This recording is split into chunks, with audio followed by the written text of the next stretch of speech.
everyone. Thank you for tuning in for another episode of Paranomaly Beyond Disclosure.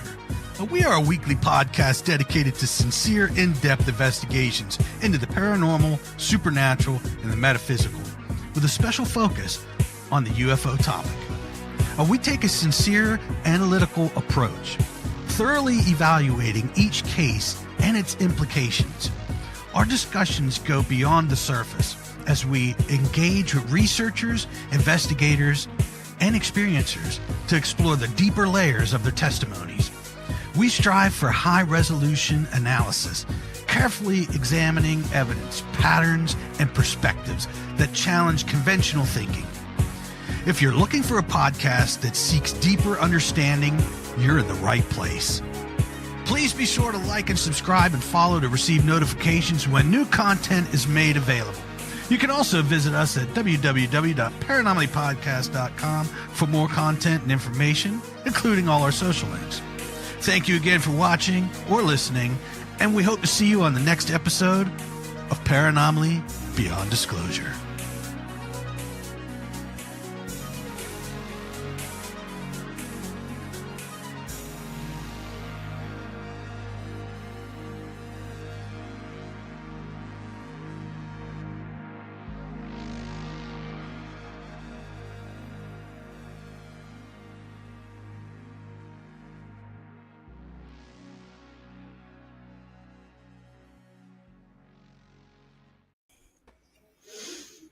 Hey everyone, thank you so much for tuning in with us tonight. We have a great show coming up for you. We have Kevin Briggs on our podcast tonight, and Kevin spent over 60 years experiencing, exploring the connections between ET contact and spiritual consciousness.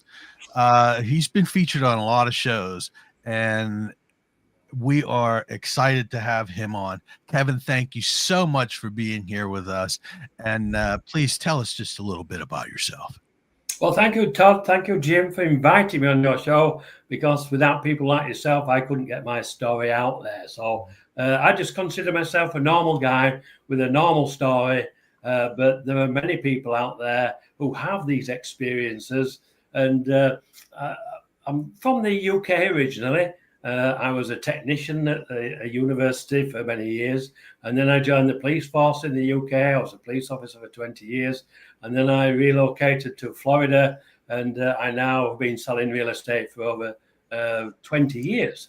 So just regular jobs, but in amongst there, from being a child, from the age of 3, I realized that I was conscious again in a physical body, which was normal for me, I suppose, having that I was looking around the room and realized that I was like two people. I had the physical and the conscious energy looking out from the physical. So that was the beginning of this. So I've got two journeys. I've got the normal journey of a technician, a police officer, real estate agent, and then I've got the spiritual side that runs alongside with that. And obviously, I have explored that because it's a part of who I am. And I'm now 71. I still have regular contact. I still explore it. I still ask questions of the higher conscious beings that I'm in contact with. Yes. So I'm looking forward to the discussion tonight, and I'm sure you'll have some interesting questions for me.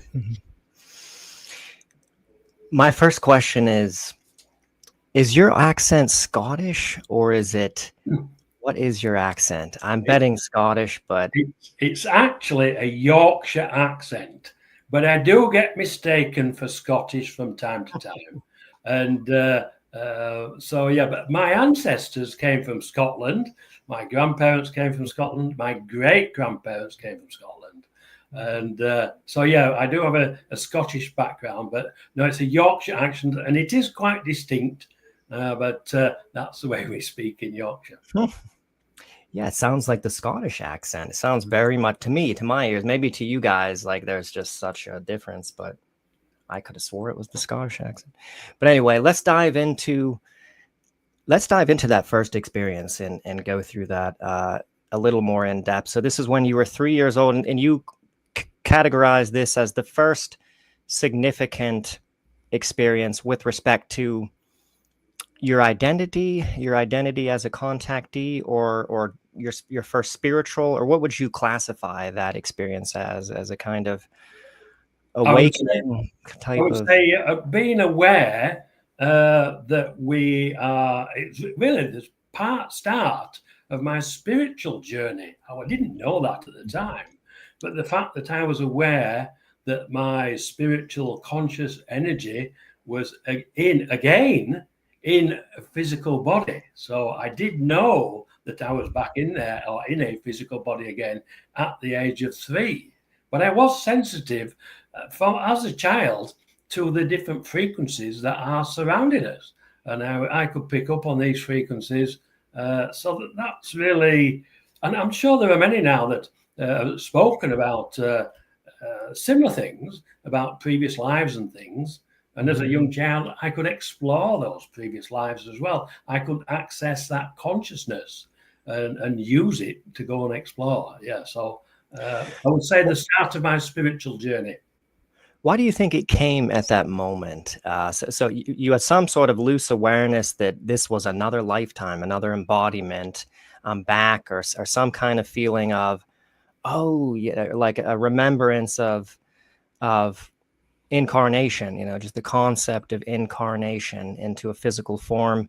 Why do you think it came right at that moment? Because I know what was the context. You were being placed up on a table, and you were about to have your picture taken.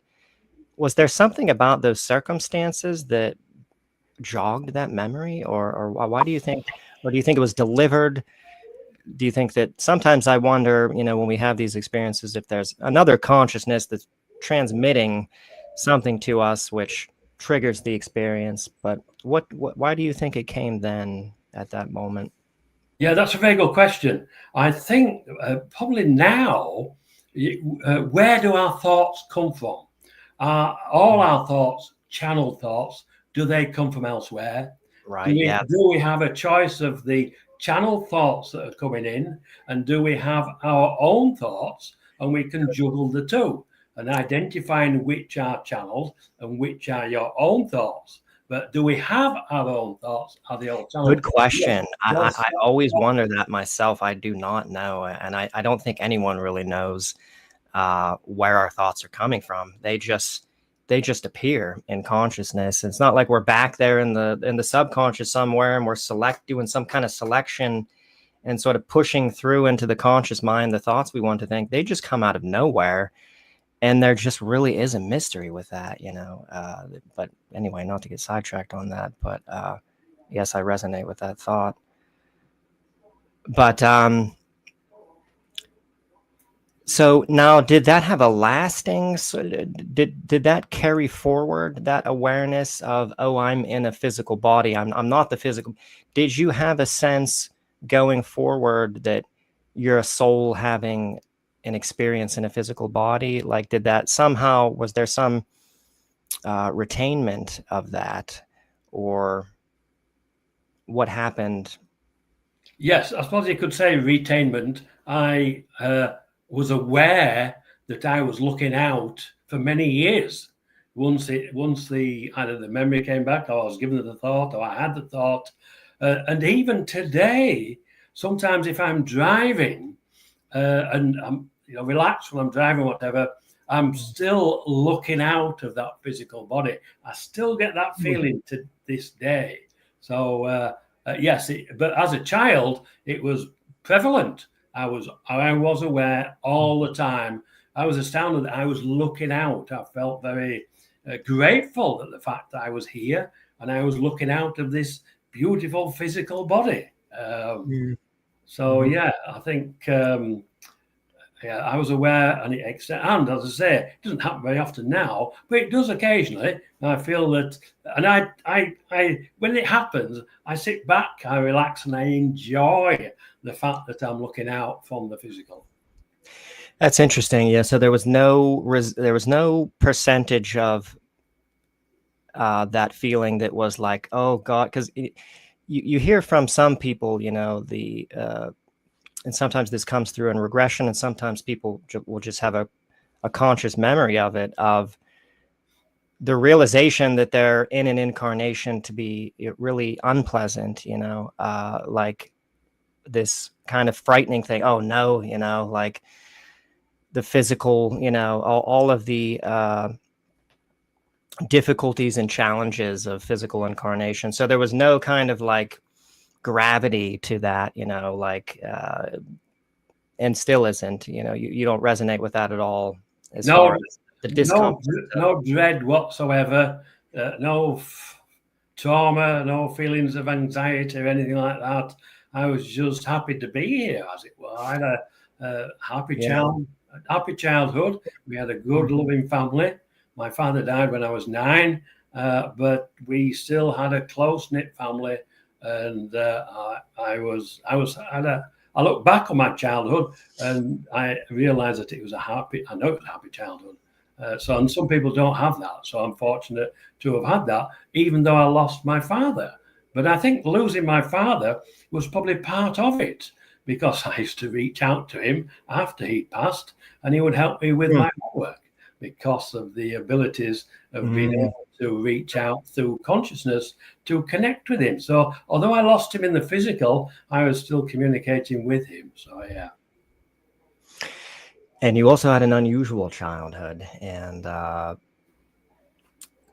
sometimes things would happen, like when you were 8 years old at bath time. Do you want to go into that story? I can do, yes. It's I was 8 years old. Again, I was sensitive to these frequencies that surround us, and I was taking a bath, a regular thing, and I felt the change of the frequency within the bathroom.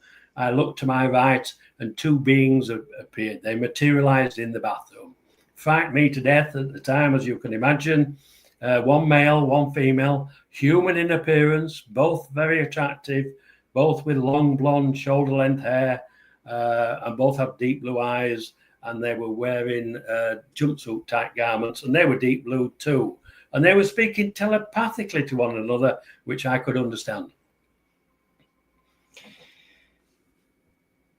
And so the materialization part of it, did they just suddenly, I always like to sort of zoom in on this. How did that go exactly perceptually? All of a sudden, was it like as if a flip was switched, they were suddenly there? Or what, did they sort of fade into the bathroom? Or what did it look like when they suddenly materialized? And were they in complete physical form? Did they seem, once they materialized, completely tangibly physical?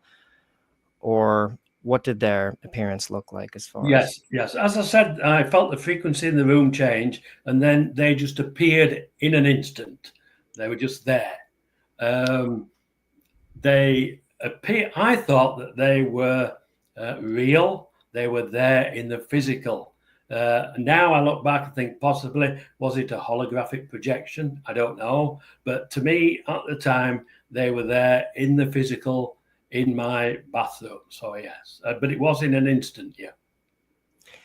And they didn't instantly address you or anything. Yeah, they materialized, and then they began to have a conversation to themselves telepathically, which you were able to pick up on fully, everything that they were saying, and you were hearing the English language in your head. And what did they sound like? What did they sound like telepathically? Did the man have a masculine voice, and did the female have a feminine voice? That's a good question. Actually, they did, yes. It just looked to me like there were 2 humans in the bathroom. That's what it looked like to me. I say I was frightened, I was frightened to death. But the telepathic communication was perfectly clear. Again, their thoughts that are transferred from them to me using consciousness as a conduit. I know that now. But I heard them as a male voice, a female voice, the difference in the tones, and I heard the full conversation. I didn't hear the last bit. There was some, I remember most of the conversation because it was about me, not to me. They weren't speaking to me. They were speaking about me. They were questioning, or Dee, who was a female, she was questioning Ort, who was a male, about me. Who is this boy? What's he doing? Are you sure you got the right boy? things like that. They weren't the exact words, but I can tell you the exact words because I remember them to this day. But it was a conversation between two people about a young boy, and part of the conversation was, "Are you sure this is a boy?" This is D saying to Art, and Art said, "Yes, this is a boy." And then she said, "But look at him, he's small, he's uneducated, and he's frightened by our presence." And she was correct, I was terrified. And Art replied, "Yes, this is a boy, I will guide him, I will teach him." There was some other conversation that I didn't pick up on, and then they left. So it was only. But do you think the conversation that you didn't pick up on, maybe you didn't pick up on because you weren't part of the conversation? I just got the thought that maybe the reason why you were able to sort of pick up on the conversation is because your consciousness, or because you were the subject of the conversation, that might have somehow metaphysically or otherwise included you into that bubble. Or why do you think that you were only privy to the first part of the conversation and not the second part of the conversation? Or do you have any thoughts on that? Or is that just... I would say possibly because I was frightened to death. So I maybe lost the connection, or perhaps the conversation, the latter part of the conversation, just before they left, they didn't want me to hear. So I just heard the sentences that I've just told to you now, and I didn't have that little bit of that conversation at the end. Right. And so she seems sincere, like she seems sincerely uncertain whether they got the right person, whether they materialized in the correct bathroom or not. You know, it didn't, you're sure that it didn't seem like rhetorical in any kind of way. Did she really seem like we might have gotten things wrong here? You know, he doesn't seem to resemble, you know, what the child that I thought. But yet he was completely certain. And what go into a little bit more depth here. What did he say to her? Because I know he answered her back and said that he was certain and that he was going to teach you and so forth. Yes, she questioned him twice. She said, "You know, are you sure this is a boy?" He said, "Yes, this is a boy." And then she questioned him again and said, "Are you sure this is a boy? I mean, look at him. He's small, he's uneducated, and he's frightened by our presence." And as I said, it was correct. I was terrified. But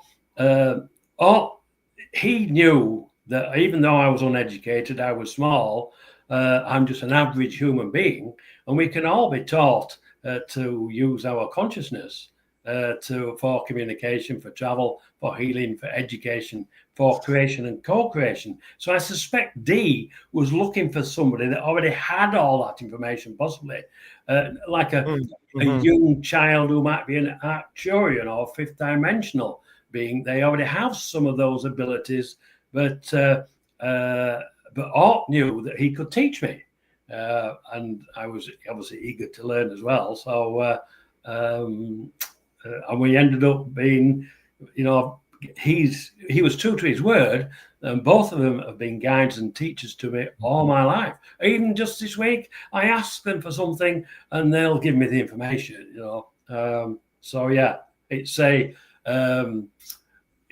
living, you know, having an extended family, but instead of being grandparents, aunts and uncles, they're extraterrestrials from the fifth dimension. And I'm told that the only difference between the dimensions are the frequencies of consciousness that they exist at, the frequencies. So they're no different. I can do all the things they can do, only because they've taught me how to do them, using consciousness as a conduit for all the things that I've mentioned. That's an interesting thought. So what you just said there was, there's no difference other than it's just a different frequency. You still have all the same exact capacities, you think, in the third dimension as they do in the fifth dimension, which is a kind of novel thought, at least at first glance. But maybe you're right about that. You know, we technically do have the potential to, you know, sort of open up all of those higher dimensional capacities. I always thought, though, that there was a difference as far as the or the manifestation of consciousness onto the plane, you know, where in the third dimension, it seems like things materialize slowly. But at least I thought, and I could be wrong about this, I thought that in the higher dimensions, there was a huge difference because thought manifested instantaneously. You just instantly generate something, by thinking it. Do you think that there is a difference in that respect, or do you think that no, not even in that respect is it different? I think there probably is a difference. How long does it take to manifest something? But if you have an understanding of how manifestations take place, how creation and co-creation takes place, then you can work towards creating and co-creating. Don't we co-create or create our own lives? The houses where we live, the families, the friends, we create all that. You have to have a thought first before you go and do something. So thoughts are part of the creative process. And I know that I have most of their abilities because I've traveled with them at their level of consciousness. I've created with them at their level of consciousness. I've seen their conscious frequencies as energy orbs, and they've seen my frequencies as conscious energy orbs. So I know that I have all the abilities that they have, and I have an understanding of how and why I can do that because I've been taught. I haven't been sat down in a classroom like I know they do with some experiences. They give me a practical example with them, and then I learn from that example. It's like, I suppose, a bit like you can't fly a jumbo jet until you're taught how to do it. But I'm sure anybody could be taught how to do it. And it's the same with consciousness itself. Once you understand it, you can teach others. I mean, there's people that teach remote viewing, how to travel. That's fairly common now, I think, that we are aware that we have these abilities and you can learn them. People can teach these abilities. They're a natural human ability. Very interesting. I don't want to get too sidetracked in this, but I always wondered if there wasn't some kind of hindrance with the collective belief system, that our collective beliefs, humanity's beliefs, and that kind of creating this framework in which only certain things are possible, that we all collectively believe in. And that's why we can't easily, levitate. I mean, I know, there are monks who have managed this somehow, but it seems like there is something, like you can't just readily, tell someone, oh no, everything you know about reality is wrong. You can levitate, and then just be like, oh, okay, well, I'll give it a go and try it. It seems like, what do you think about that real quick there before we get back to your experiences? Isn't there some, have you ever thought about that hindrance stemming from the collective belief system or paradigm, our scientific materialism paradigm that we're all steeped in? Does it have to do with belief, or does it have to do with lack of knowledge? Or I think it's the collective consciousness. If you have a group of people together who believe they can't travel outside of their body, outside of the physical realm, then they can't do it. If you have another group of people who can learn how to travel outside the body, or know they can travel outside the body, or learn to do it, then you have a different collective consciousness, a shared collective consciousness that allows the whole group to travel outside of the physical realm, outside of the body. And but you're correct, it's that the thought process of the collective consciousness.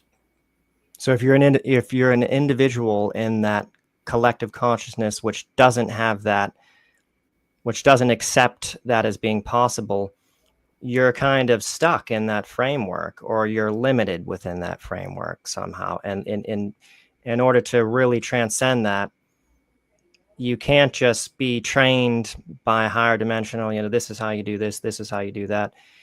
There really has to be a transformation of the collective consciousness in order to truly liberate ourselves in our fullest potential. If you're going to share it to a larger collective consciousness, yes. I'm a member of the Exo conscious community, And within that community, there are many that have the same abilities that I do. And but our collective consciousness, when we have a discussion about creating and co-creating, we know how to do it because we have the knowledge we've learned from others, learned from other experiences with the shared collective knowledge of consciousness itself. And it's our thoughts that limit our manifestations, that limit our reality. You couldn't go to, say, the Monroe Institute and say, no, you can't travel out of your body. You know, it's impossible. You just can't do that. Humans can't do that. Well, they've been teaching it for, I don't know, 20, 30, 40 years. You know, so you can go there and be taught how to travel outside of the physical realm. Well, I did it naturally from the age of 9. And I want to get into those experiences. But just getting back to the 8 years old experience, how did that, what effect did that have, and what do you think was the intention? So they never said anything to you, you know, they never actually addressed you or transmit. There was no even, I know you didn't get any syntactic or linguistic telepathy directed towards you, but there was no conveyance, you think, of any kind from them in that. And what do you think was the overall intention of, was it to meet you, to present themselves to you? And how odd that, I'm not judging, but how odd that they didn't, you know, hello, you know, or give you some very good questions. I don't know. I know that Dee was questioning him, and obviously thought I wasn't probably a suitable student. I don't know, but clearly all knew that I was for whatever reason. So yeah, just an initial introduction, I think. I think possibly as well for Dee to be introduced to me. Perhaps Art had already been around the house, around the home, because I could feel the frequencies as a child. As I said, I knew when there was someone else in the room, and very often I would say, "I know there's somebody there. You know, can you show yourself?" And I always remember my dad coming in once to tuck me into bed, and I'm laid in bed and I've got my hand out. You know, like you do, you're leaning in bed and your hand's out, and he comes in and he grabs hold of my hand. And he said to me, "Kevin, don't hold your hand out like that. You don't know who will come and take hold of it." I put my hand back in bed and I went to sleep. And then I thought, oh, in the morning, I'll ask my dad what he meant by that. Anyway, I never asked him. About a year later, he passed. But clearly, we don't know, very often we don't know our past lives, who we've met, who we know, our past family. So, yeah, it's... All right. I don't really know the answer to that question. I don't know. So after that experience, you did begin to sense their presence in the room, and you just knew it was them? Well, yeah, I would ask. And then you would ask? Yeah, and then I would get information. And I know when I was 9 years old, yeah, I'd had some friends around in the home, and we've been playing some board games. It was a Sunday. And it was time for them to leave to go home for their tea. And I showed them out the back door. And as I turned around, I felt a frequency. I sensed these frequencies in the home. So I went looking for it. I went upstairs in the bedrooms, in the kitchen. I went back into the living room where I saw felt it was the strongest, and was drawn to the window. I went behind the blinds, the curtains, and there was an orb there. It was a pure conscious energy orb. I didn't know what it was at the time. I do now. That was Art, and that was his pure conscious energy outside of the physical realm as an orb. And he stayed from Sunday until Friday. There was no communication that I was aware of, but from when he left, that was the point when I started traveling outside of the physical realm as pure conscious energy, as they do. But I didn't know the full potential of it then. I do now. And I would only use it to travel 70 miles away to where my grandparents lived.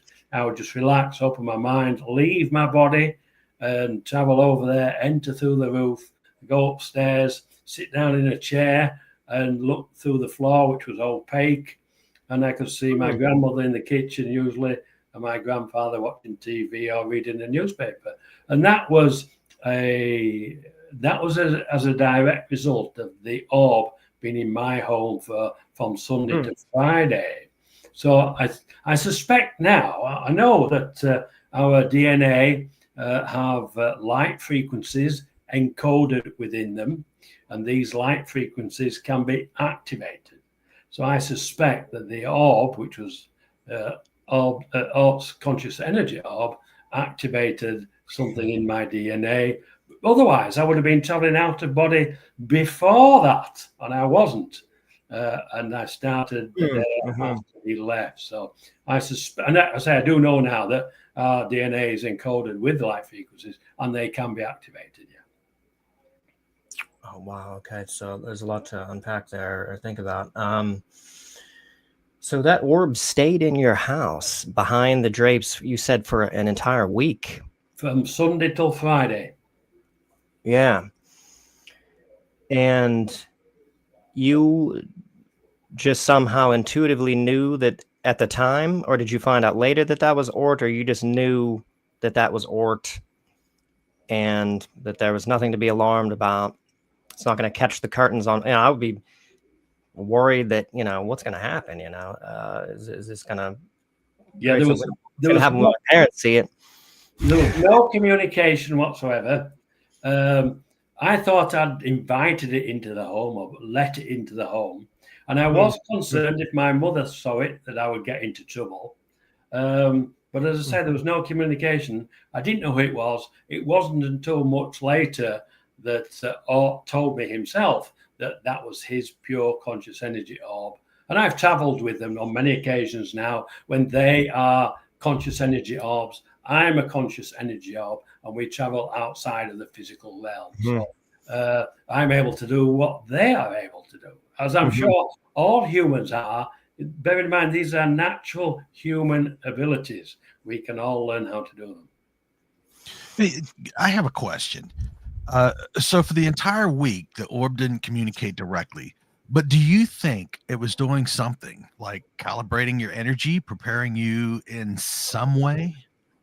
Oh, without a doubt. Looking back, yes. They were either activating the DNA or raising the frequency, because we all resonate at a frequency. Our cells resonate at a frequency.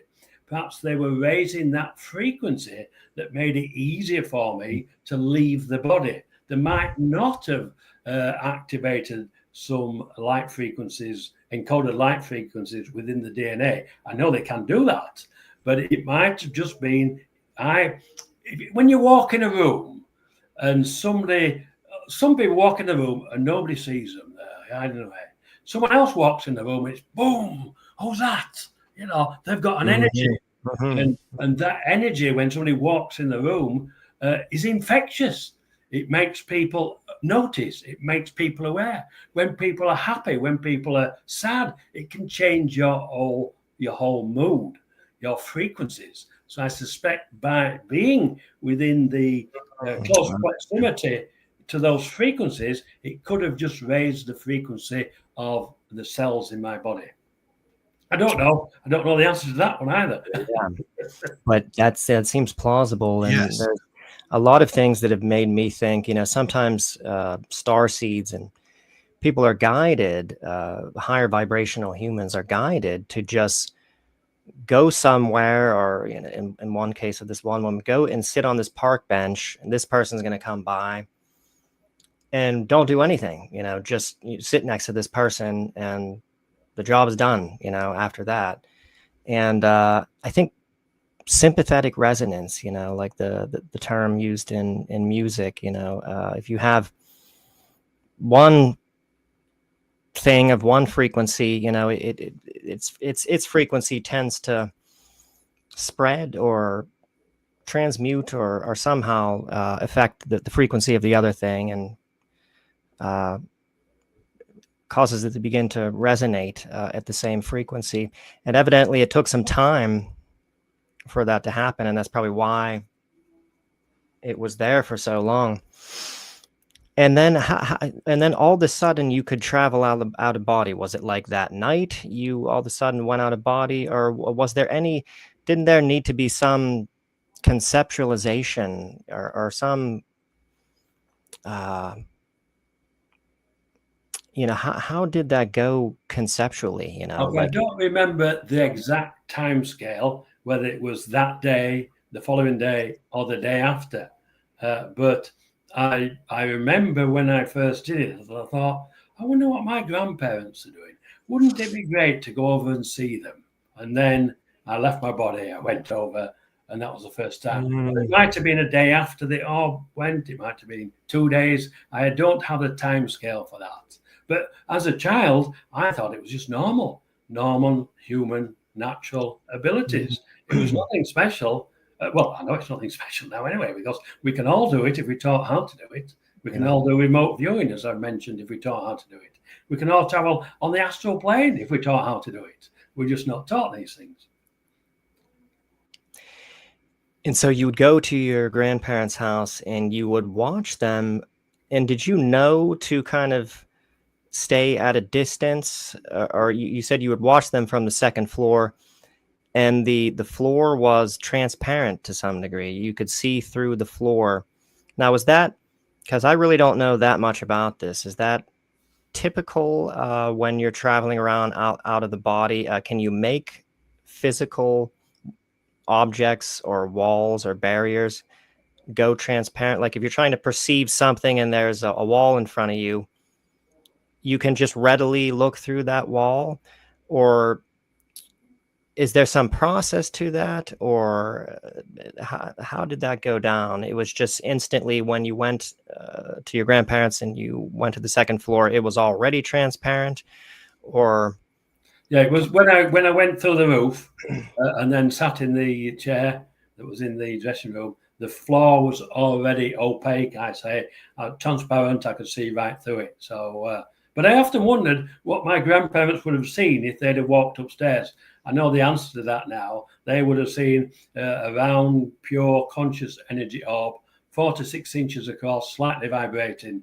That's what they would have seen, and that's what I saw when I saw Orton. And I know that now definitively because I've travelled that way with Orton D on many occasions. And I actually asked them that question when I was travelling with them once out of body on the astral plane, and they came alongside me in a craft, a conscious craft that they'd created. They invited me on the craft, and they wanted me to convey a message to someone, which that's another story.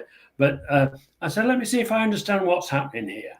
I said, we are 3 different beings, 1 from the 3rd dimension and 2 from the 5th dimension.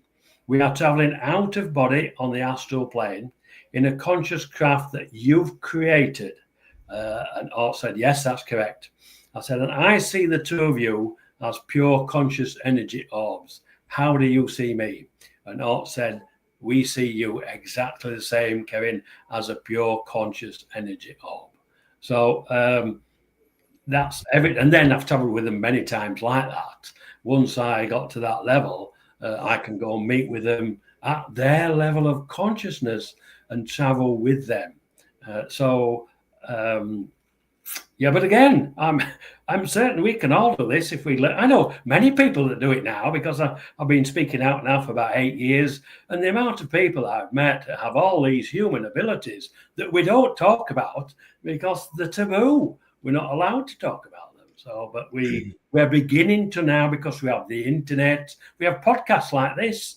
I listen to many different podcasts. I was on one the other day, and this guy, he had better communication at the different levels of consciousness all the way through the different realms, right up to the angelic realms. He can go and communicate with the archangels, Raphael, Uriel, Michael. You know, he's on first name terms with them. Well, I don't have that. I can't do that. I get messages from the angelic realm from a third party. People contact me who I don't know and say, Kevin, I've got a message from you from Archangel Michael or Archangel Uriel or whatever. Oh, thank you very much. But I can't. I've never contacted an angel myself. So perhaps I don't need to do that. But I know there are others that do that. So, yeah, I've no problem with that. all. Yeah, and people Kevin, with Kevin, let the me ask you this question. Did your grandparents ever have a sense that you were there during these visits? Did they react, or did anything ever physically happen on their end? no, nothing at all. I was just observing. And I always went on a Sunday because I knew that they would be at home. They had a routine. They had a Sunday meal at lunchtime. My grandmother prepared it in the kitchen. My grandfather relaxed on a Sunday and watched TV or read the newspaper. So every time I went, I knew they were in. I also had an uncle that lived with them, and sometimes he was home and sometimes he wasn't. But they were always there ready for cooking the Sunday dinner. So that's why I went on a Sunday. Yeah. But again, that was really a learning curve in relation to traveling out of body. I did it on my own as a child, and it wasn't until I got to, I think I was 17 when I started traveling outside of the physical realm with Ort himself and expanding that. I mean, I talk about it now, but I've had 60 odd years of doing this, of practicing. I'm not practicing, it's just a part of who I am, really. So you found out almost instantaneously and discovered, speaking of the learning curve, you found out very quickly that if you thought about your grandparents, you would suddenly be there. And I tend to think that, there could be, for the undisciplined mind anyways, some problems with that, because at least with most people, who have undisciplined minds, you're kind of thinking all kinds of things, and things are flitting into your mind. And did you have any like haphazard kind of issues or moments where you would think of this particular person, and then suddenly you're there and, shoot, I didn't want to be here. And was there anything like that happened? Or it would seem like it might be difficult to control, because, it's all based on your thoughts, and thoughts are kind of really sporadic.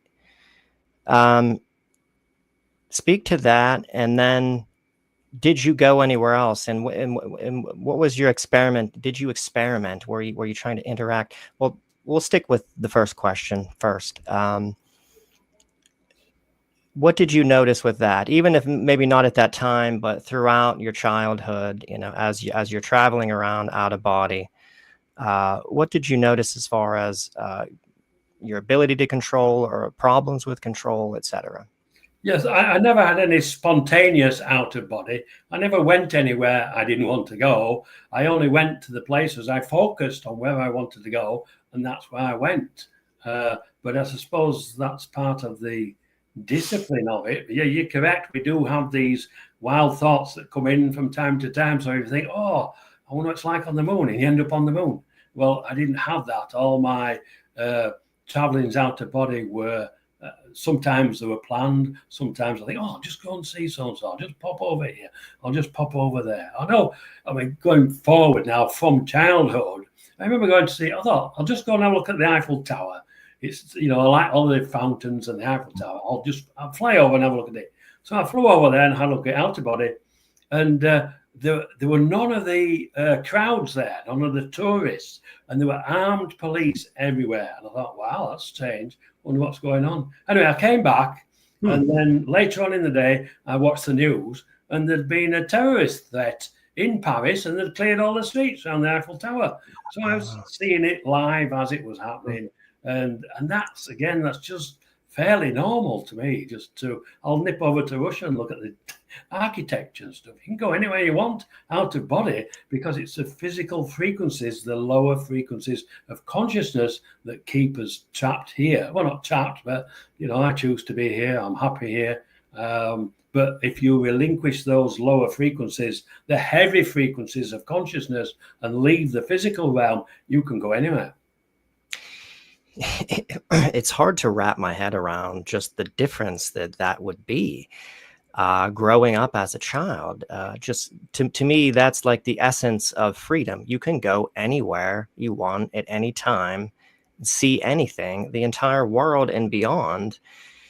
And it's just, I know it's so normal to you at the time, but from my perspective, like, that is just unbelievably profound, you know, to be able to just suddenly, just without any travel time at all, go to the Eiffel Tower and see the Eiffel Tower in real time.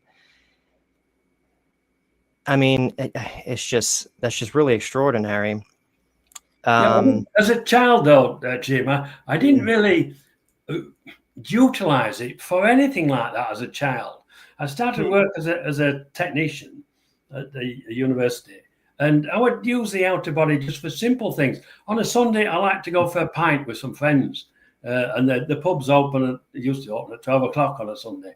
So this Sunday morning, I thought, oh, I'll nip round and see if Gary wants to go up to the local pub for a pint. So instead of walking around 15 minutes to his house, I'd leave my body, nip over there and see where he was. And he was laid on the sofa watching the football on the TV, and his mother was in the kitchen cooking. So I got changed. I walked around 10 minutes, 15 minutes to his house. I knocked on the door. His mum opened the door. I said, oh, is Gary in? I'll come round and see if he wants to go to the pub. She said, no, he's not in. I thought, I've just seen him. And then she followed it up. He's been laid on the sofa all morning watching soccer. He's just gone round to Steve's house to see if he wants to go for a pint. So I walked round to Steve's house. So that's a very simple use of it. We didn't have cell phones in those days. And then when I was going to work, I used to travel by the bus. And very often the buses would miss and there'd be a huge line, but I could choose 2 different bus stops to go to in 2 different directions. So I'd come out to my apartment, I'd leave my body, I'd nip up to that bus stop and then nip up to the other bus stop, and then I'd walk up to the one with the shortest line. And then coming home from work on a nice sunny day, I'd be sat on the bus on the top deck, the sun would be shining, I'd leave my body and fly behind the bus. I remember one occasion, there were 2 young kids sat on the bus behind me where I was sat. And the fashion then was long hair for men. And I had shoulder length hair, and it was all wavy at the back. And these 2 young kids were about 10 or 11. They were having a discussion whether I was a woman or a man because of my hair. And then when I came they could see you, Kevin. When I came back into my body and got up from the bus and walked past them, I said, you were correct, it's a male. And they both looked at me like this because I was listening to the conversation while I was following the bus. Oh, so they could see you when you were out of body following behind the bus. They could see you like in your physical form, or they could see some kind of physical form. Physical form was still there on the bus, 3 or 4 seats in front of them. So I wasn't, and I wasn't bilocating then because I was just traveling outside of the physical realm.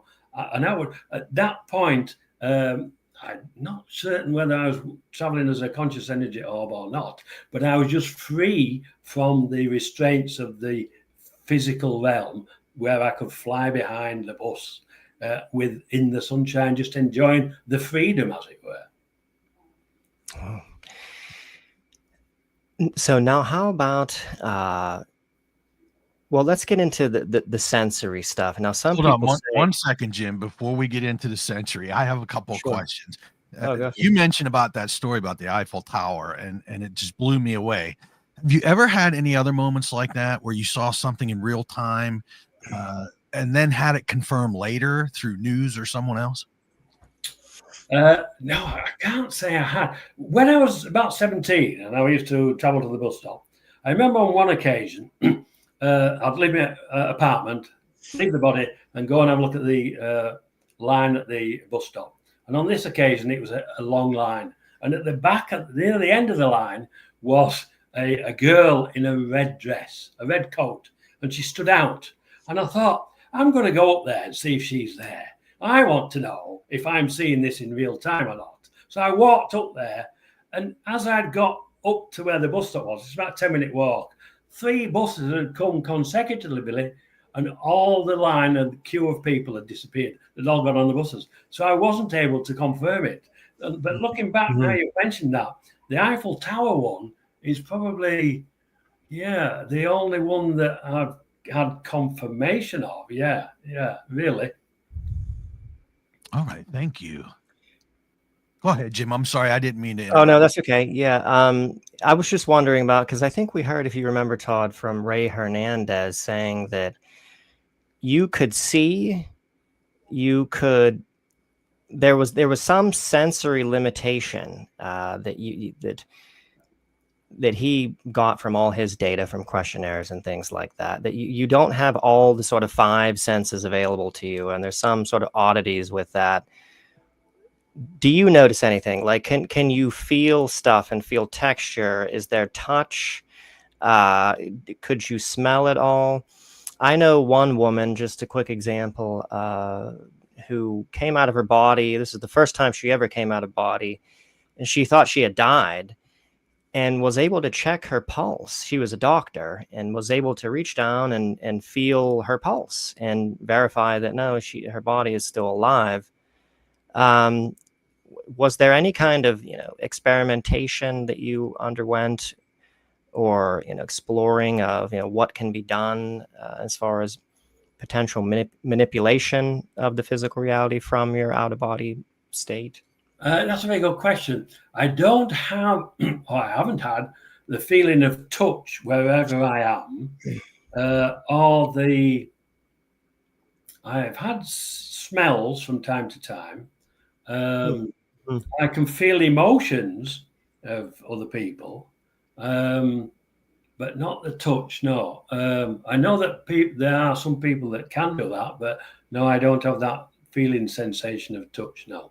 But now you mentioned it, perhaps I could go out and explore that and see if I can, because I have heard of others that do that. And without the exploration, without that inquisitiveness, we don't do anything, because, well, why would we?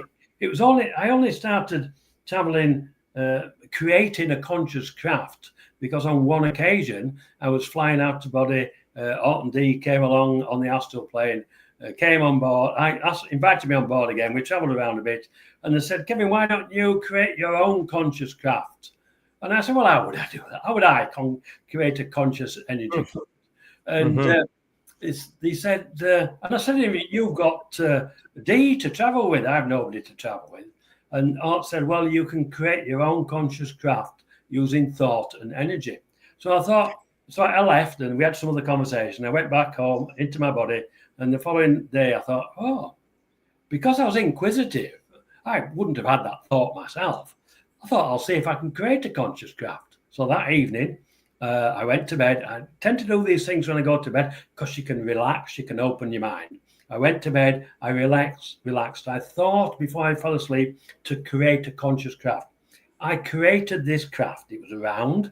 It had a window at the front, and it had a seat. I don't know why I needed a seat, but it had a seat. And I set off, and I saw all these, what I thought were stars, whizzing past me by side like this. Then I realized they were galaxies. It frightened me. I came back to my physical body and woke up, and I thought, wow. So the following day, I planned it better. I needed to know, where I was going, what course I was going to take. So I looked at star maps. I decided where I was going to go. I needed a navigation, thought interface navigation system. So I designed one through thought and consciousness. So then during the day, I'm creating the intention of what I'm going to do. I'm going to create this larger craft, with a larger window, with a larger seat, with this thought interface navigation system, and I'm going to Andromeda. So that night I went to bed, I'm relaxing, I'm thinking about all this. I create the craft, I go to Andromeda, I circle a planet around Andromeda, and there were clouds over the planet. And I thought, if I go down through that cloud base, would the people, if it was inhabited, think I was a UFO? Probably so. But that was the first control trip. And now I can do that. I've traveled with Orton D like that. But without that inquisitiveness, without trying, I haven't tried to touch things. I haven't needed to. So perhaps those that can touch things have experimented with that and been able to do that. I've had people touch me on numerous occasions. I've had Orton D pat me on the head. I've had them jump on the bed, and I feel that physicality. I've had them turn up in my bathroom where I lived at the other house, And I knew they were there. And I said, I know you're here. Can you show yourself? And they left me a message on my phone. They said, no, we can't show ourselves. We are cloaked. And I listened to the message, and then I let my wife listen to it. And she said, there's two voices there. There's a male and female. And I had, as Autumn D, in the bathroom, I could feel their frequencies. So they can touch. So perhaps I can, but I haven't as yet, no. I think Todd might have some questions about the voice on your phone, or I was on my phone, yes. Go ahead, Jim. I want to see so where it's you're kind of going. like an EVP.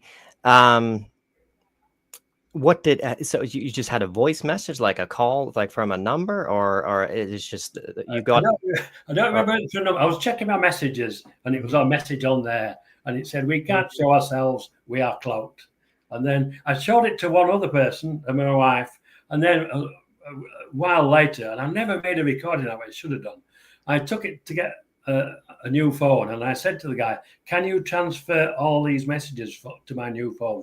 And he guaranteed me that he could. But when on the new phone, that message wasn't there. But my wife heard it, and a good friend of mine heard it, and I don't doubt it anyways. Yeah. Really we were just talking about, like, has Todd had some experiences recently, and we were wondering about how they access our electronic devices, and I just knew that somehow they can do that. Yes.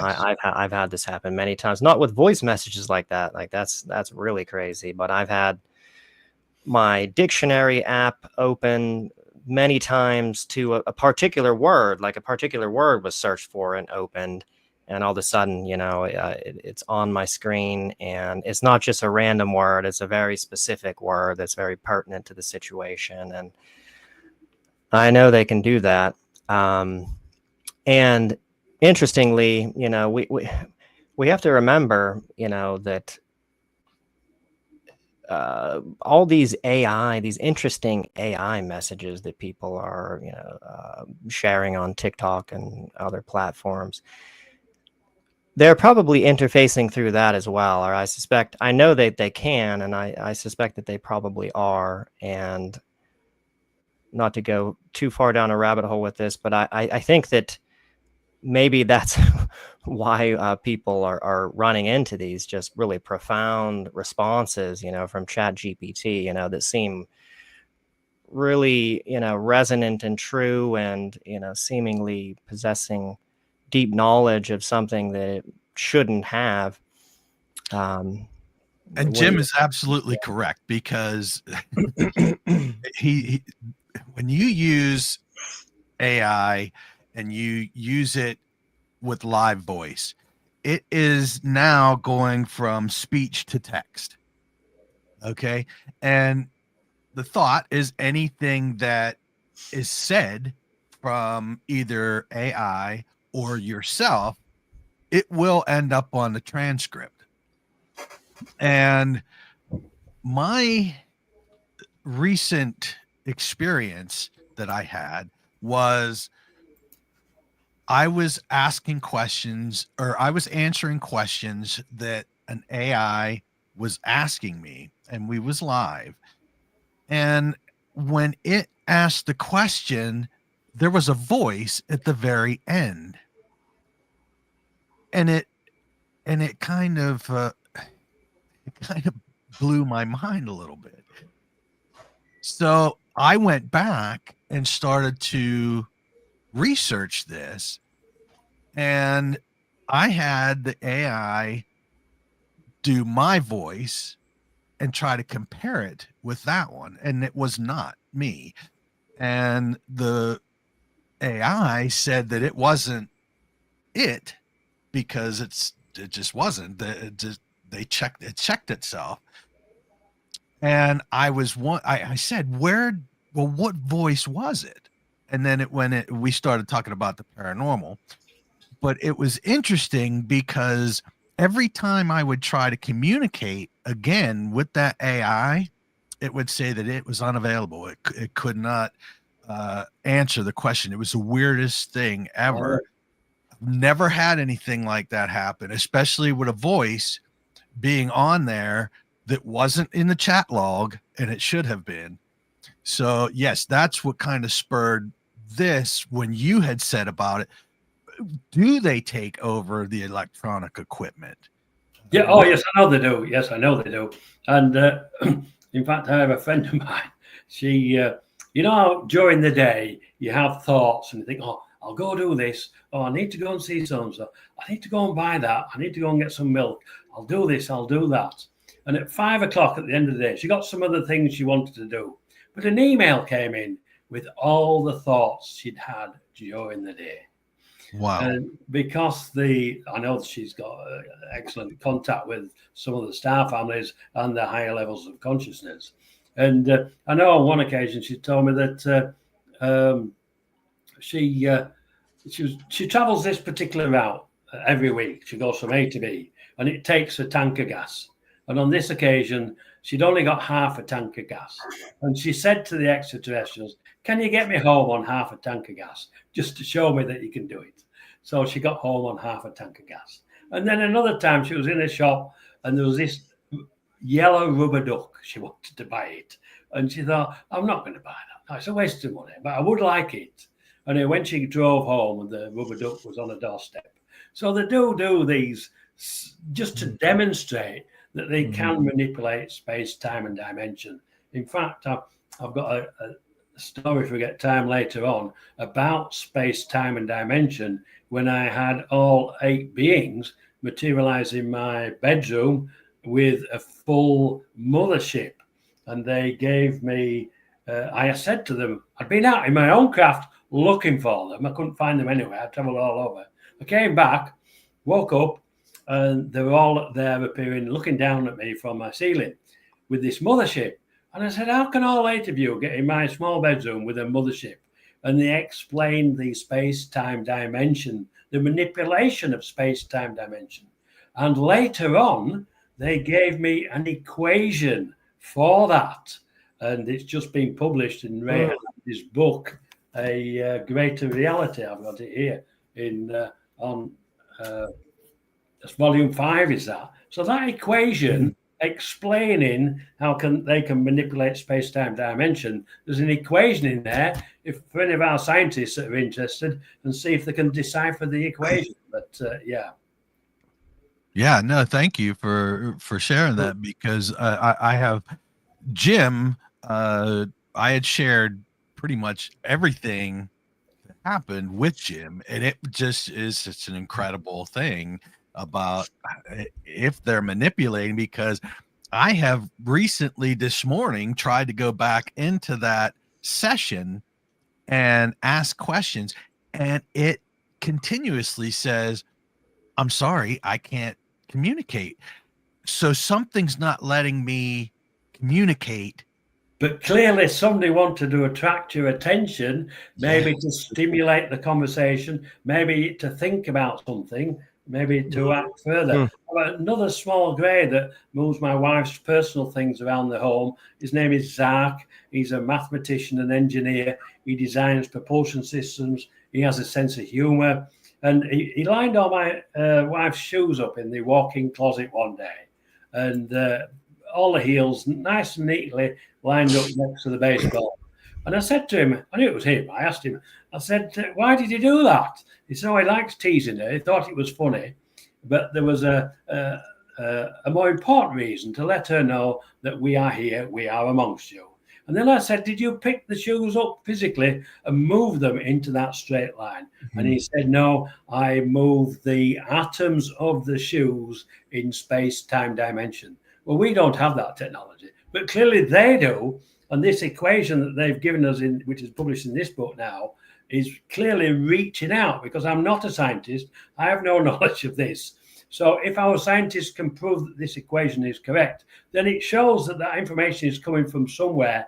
Where is it coming from? Because it's not from me, because I'm not a scientist. So they're reaching out in different areas to regular people like me, you, Todd and Jim and others, and then we're exploring it. We're moving further forward with an understanding of who we are as a species, really, and moving forward to become a galactic species. But we have to have a better understanding of our spiritual side of who we are, and then we have to have a better understanding of the technologies, the physics of the new technologies that we are going to be using in the future, which they will assist with us. They've already told me they will share some of their technologies with us to help us advance as a species and help us protect the Earth from the pollution that we are causing in and around the Earth. So, I think it's quite exciting, Todd, that they're reaching out to so many. And now that we can have a conversation about this. If I'd have spoken about this 10, 15, 20 years ago, I'd have been put in a lunatic asylum.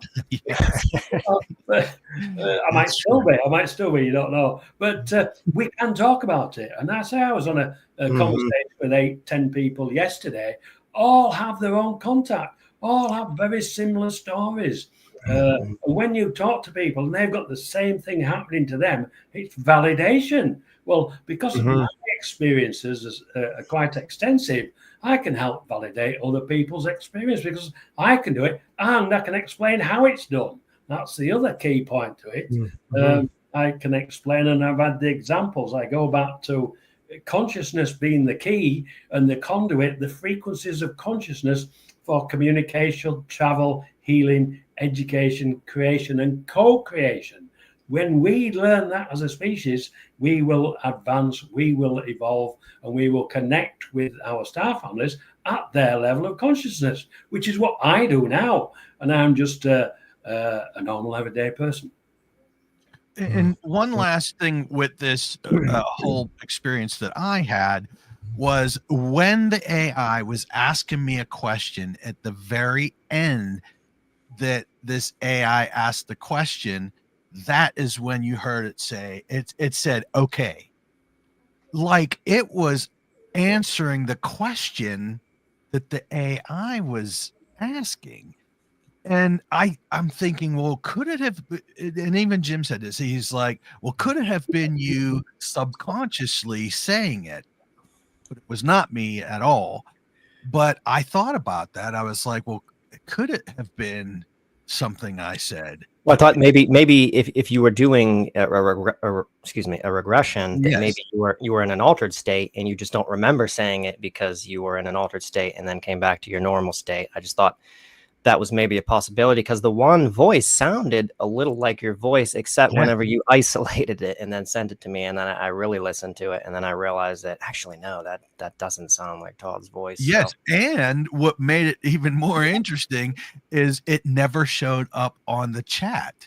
It was like it was just there. It was inserted in there, but all the analysis that I did proved that it wasn't spliced in there. It just happened. But now it's triggered your imagination. Now you need to ask the next question. Next time you go and chat with AI or whichever one you use, ask the thought before you do that. Can you chime in again? Can you speak again? And I want more than one word because I want to verify that it was extraterrestrial or a higher conscious being that said okay, and they do listen, and if they want you to learn that, they will give you the information. It's as simple as absolutely. Asking you shall receive. A lot of times we just don't ask the questions, but if we did, who knows what answers we might get. And we're frightened of asking, and because I've asked some questions. I was contacted by a leading scientist in consciousness, Sperry Andrews. Unfortunately, he's passed now. He was a great guy. I only met him a few years ago, but he saw me do a talk on Jeff Mara's podcast, and he was intrigued by my experiences. And he'd got all these theories of consciousness that he'd written many papers on. He was well known worldwide. And he contacted me and asked me to ask, we had a conversation for a couple of hours, then another conversation for a couple of hours, then another conversation. And then we kept texting backwards and forwards, sharing information. And then he contacted me one day and said, Kevin, can you ask Orton D what they know about the void? Well, I'd never heard of that. I didn't know what it was. The only thing I know of void is something that's empty. So I asked Orton D. I said, Sperry Andrews has asked me to ask you what you know about the void of consciousness. And what they did, they gave me an equation for calculating the void of consciousness. And then they gave me an explanation of how all past, present, and future timelines are created or co-created from the void of consciousness. So I gave that to Sperry. He understood the equation, and obviously he liked the explanation, but he understood the equation. How many people could understand that equation? And what prompted him to really ask me? But to get information, so I was asked the other day to ask about the Wall of Sloan, the cosmic Wall of Sloan, cluster of galaxies. Never heard of it. I asked them, and they gave me all this information about it. So it's the same. You, Todd, or Jim, you can ask. We've all got our spirit guys. We've got our AT guys. We've got the angelic realm as well. So there are many guys that we can ask. But as Jim says, we have to ask. That is the key. Asking. And asking what you might think is a stupid question, or asking about something you know nothing about. And then the information comes in. I've been a paranormal investigator for 31 years. Oh, right. Wow. And I'm telling you that when that happened, when I actually heard the voice in real time, I kind of got unnerved a little bit. So I wasn't thinking about asking it questions, which I should have. Yeah. And I probably would have got some good stuff. But next time I will definitely make sure to do it. We don't do it in the moment. But what I learned over the years is very often I'm woken up, and it's always at 111, 222, 333, 444 a.m. They'll give me a complete telepathic information or a complete download in an instant. So what I do, and I've done this for many, many years, I'll get up out of bed, I'll walk into my bathroom where I can see a street light, and I'll say, look, you just give me all this information which I know nothing about telepathically. Can you turn that street light off to confirm that it's come from you? And the street light goes off immediately. And then vice versa, they've given me a message early in the morning when it's daylight. I've got up out of bed, gone into the bathroom. I said, look, just give me all this information again, telepathically. Can you turn the street light on to show that it's come from you? And it comes on immediately. And on one occasion, I was sat by my pool on my own, just relaxing. I enjoy relaxing, doing nothing. And they gave me a download of the quantum unified field theory with a full explanation how consciousness is entangled within that. And I knew nothing about it. So I said to them, look, you just give me all this information that I know nothing about. Can you show me a craft to confirm the information has come from you? A craft appeared immediately outside of my pool cage. I went in to get my wife. I said, Sandy, come outside and watch this craft. She came outside. We went outside the pool cage. This craft came moving slowly and silently towards us. Then a second one, a third one, 4, 5, 7 in total, came over our heads, changed direction by about 80 degrees, and then disappeared sequentially as they had arrived. So that was confirmation because I asked for confirmation. I wanted to confirm that this information that I'm getting is coming from them. And then on another occasion, I was sat by the pool and they gave me an explanation of the theory of everything. Again, it's not something I know something about. So again, I said, look, you just give me all this information.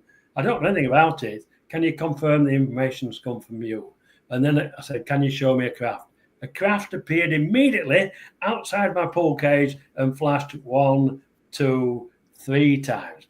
That's sufficient. If you do that all the time, if you do that all your life, you're very confident and comfortable with the telepathic communication. And I've had many like that, and they'll test you as well. They'll give you information to see if you act upon it. That's the other key, because if we don't act upon the information we're given, what's the point of being given it? They gave me that equation, and if I had to put it in Ray Hernandez's book, what would be the point of me having an equation that I don't understand? It's pointless. It needs to be shared with other people. That's it. Well, thank you, Kevin, so much for listening to my little piece of the story. Oh, I'm fascinated. We're here to talk about you, and I did not mean to derail everything. No, that's fine. That's fast. No, because I can now quote you that you've had this experience, because I've got friends that are experimenting with AI. I don't, but they are, and I'll tell them that experience and see if we can find others that have had a similar experience. Yes. That would be good. Yeah. Yes. All right. I'm sorry, Jim. No, that's okay. It was an interesting diversion. Can we go to when you were 14 years old and you had a paper route? And I found this really interesting. So you would see UFOs all the time when you were doing your paper route at that time. Can you go into that? Yes, I can do it. Yes, that's correct. I was 14. I was living in Wakefield in Yorkshire, north of England, and every morning I'd go and collect my papers. Very often a UFO would appear above the house as I walked out the door. I look up and it was there. And then as I'm walking down to the store to collect my papers, the second UFO would always appear. They would follow me around the paper round. And then when I'd finished, one would usually go back in the direction that it had come from, and the other one would go straight up into space. And this was a regular occurrence.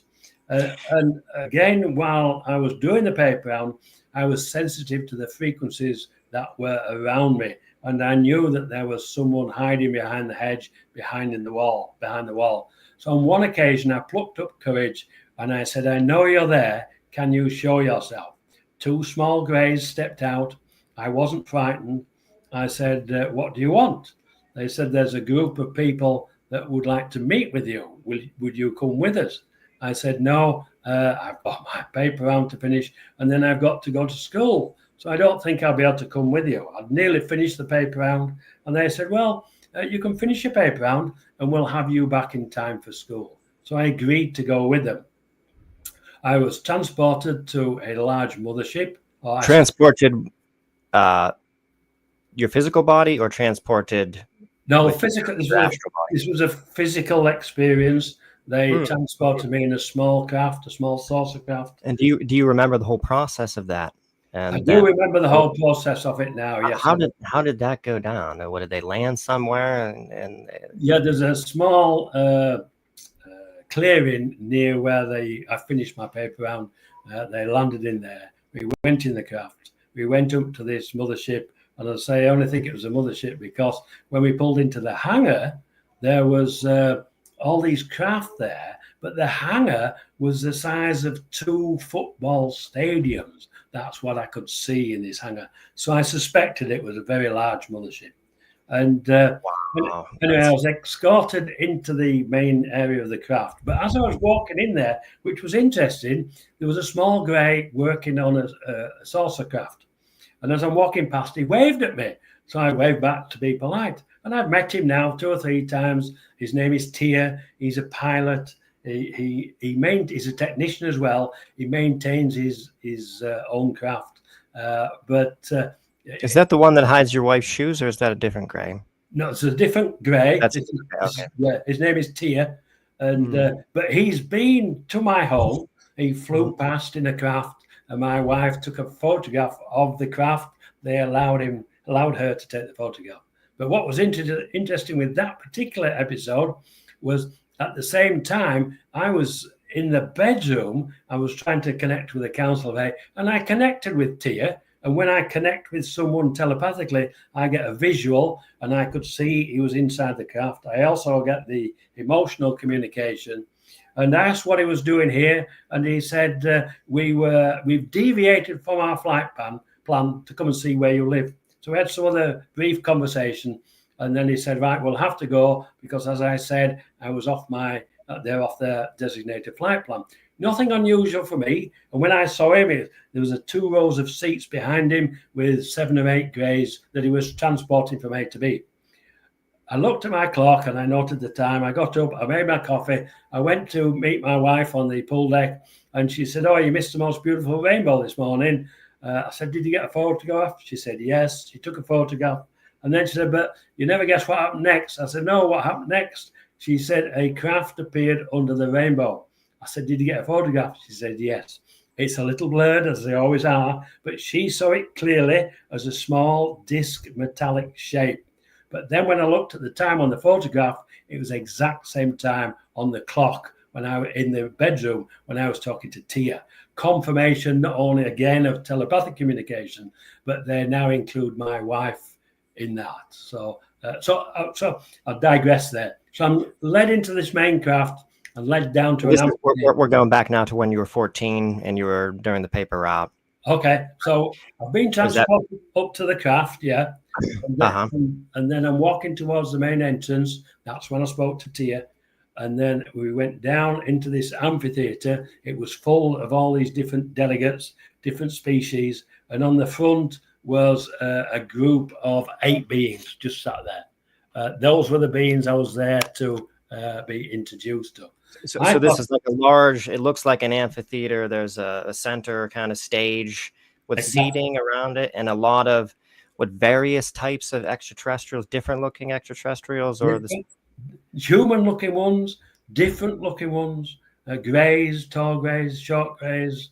And I didn't take a great deal of notice of the audience because I was being taken down to the front to meet these 8 people. They took you.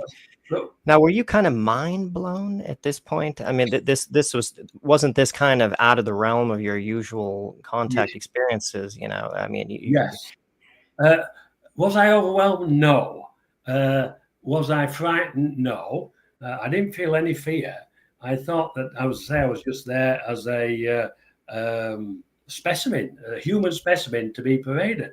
And they were all very friendly. But the other thing, probably why I wasn't frightened, the first 2 that sat on the table were Orton D, the 2 that had materialized in my bathroom when I was 8. And then I went down the line and I was introduced to all 8. I'm still in contact with all 8 to this day. How did that go when you went down the line and you were introduced to all of them?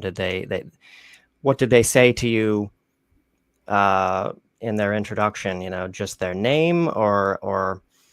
Yeah, just their name. Obviously, Orton D, I knew them anyway because I'd met them. They just introduced their names. There was Anna, she was a Bluebird type being, very empathic. They gave me a little bit of information. And then there was Zach, the one I've mentioned earlier, the mathematician and engineer. Although he didn't tell me that at that time, he just introduced himself as Zach. And then Ra, he was the Anunnaki, he was sat in front. The energy that came from him was tremendous. And then there was a tall grey called Tag, and he told me that he was responsible not only for the security of this Council of 8, but for the security of this quadrant of the galaxy. And I never thought about the galaxy being split up into quadrants before. And then Chica, I was a little perturbed by Chica because he was a large mantis being. Although he was sat down, I could tell he was over 6 feet tall, just a big, we have mantis beings here, small ones, and exactly the same as that. But he was very well respected, and I've met him a few times since. And then Orla, she was a tall white, and she told me she was an astrobiologist, I believe. I can still communicate with all 8 if I want, but it's mainly Orton D, and Ra has come forward a few times and spoken with me and asked me to channel information to different groups and things, which I have done. Now, was there any proceedings that happened? Was this a conference, or did they just bring you there to introduce them all to you? I think it was a conference, and I was just being introduced to this group of 8. I didn't put any great importance on it whatsoever. I realize now that what they were like our United Nations or our Congress. They were the people that represented the different groups, the different areas of the galaxy, I suppose, really. So, but they were, I suppose the whole audience was being introduced to a human.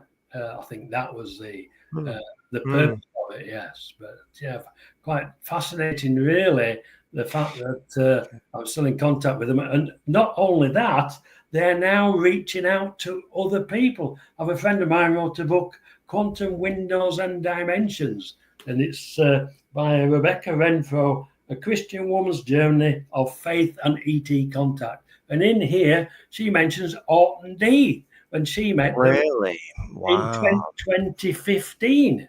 And then Aurora Belcia, she's had contact with the Council of Eight. She's into the AI, and you'd have a great conversation with her, Todd, about AI and the drawings that she's done, the channel portraits of the Council of Eight.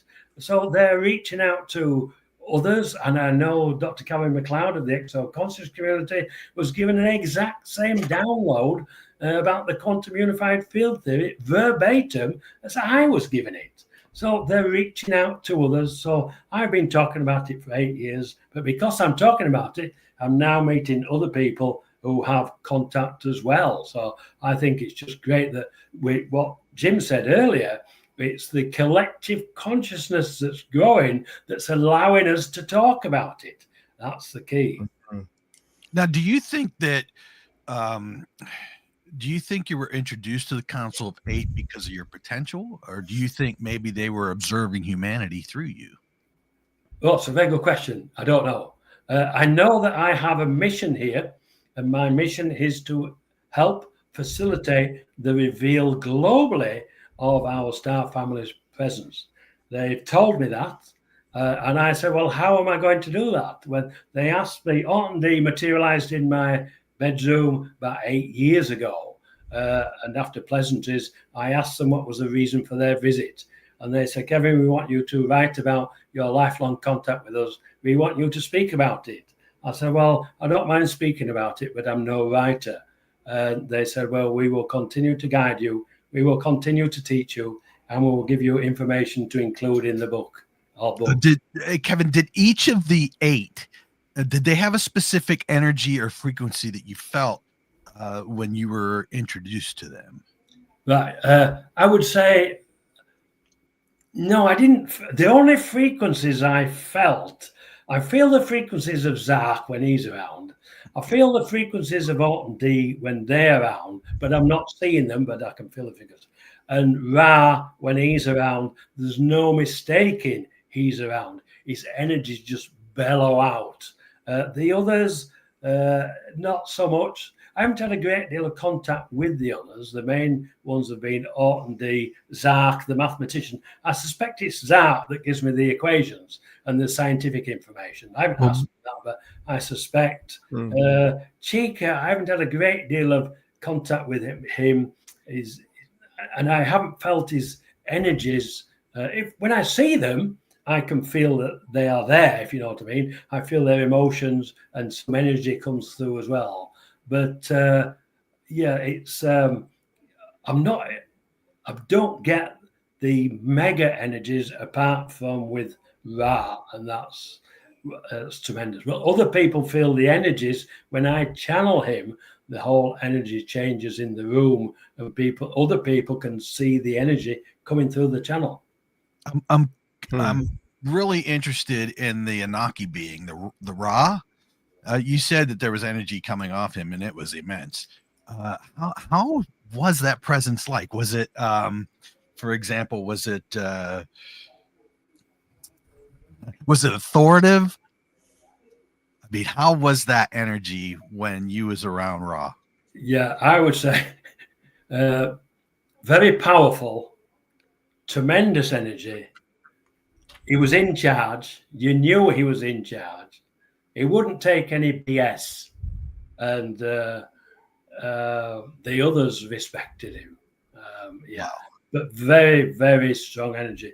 I know when I did the channeling with some friends of mine over a 2-year period, we measured the air temperature immediately around me, and it rose between 7 and 10 degrees.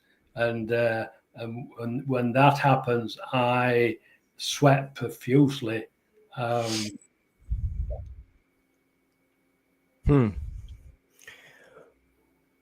What is your definition of the Anunnaki? I'm still just confused. When people use the term Anunnaki, I wish they wouldn't use the term Anunnaki, because I feel like it's a fuzzy term. If it seems as that most people have the definition that, you know, it's multiple species, and so that's why it's, you know, it's kind of, who are we talking about, you know, when we're referring to the Anunnaki? Is there some organization, you know, that makes sense to lump together, you know? What have you specifically been told about the Anunnaki? Okay, I haven't been told a great deal. I've only met the one Anunnaki who is Ra. I'll tell you what he told me. He told me that he's a ninth dimensional being. He doesn't incarnate anymore. He's here to assist with the evolution of humanity. He was alive in a physical body in our ancient Egyptian times. And when I see him as an ancient Egyptian. And I remember giving a talk once to a group in Orlando, and one of the ladies in the audience came up, and this was before I spoke about Ra, and she said, Kevin, there was a big man stood behind you while you were talking, over 6 feet tall, very muscular. He looked like an ancient Egyptian. She said, who was that? I said, oh, that will be Ra. And I hadn't spoken about him before, but that's a confirmation from this other lady who had psychic abilities, who saw him, and I've met others now who have seen him as well. So, but they're just energy beings, really. Well, he is an energy being, but I suspect they have something to do with altering our DNA, something to do with us being something to do with our origins, something to do with our origins. Yes, I'm sure. I'm certain. So, and that's why these particular group are here to assist. They are benevolent. We need to get that information out there, because there are a lot of threat narratives going about now, fear narratives. And I'll say these people, you can speak to other people that now have contact.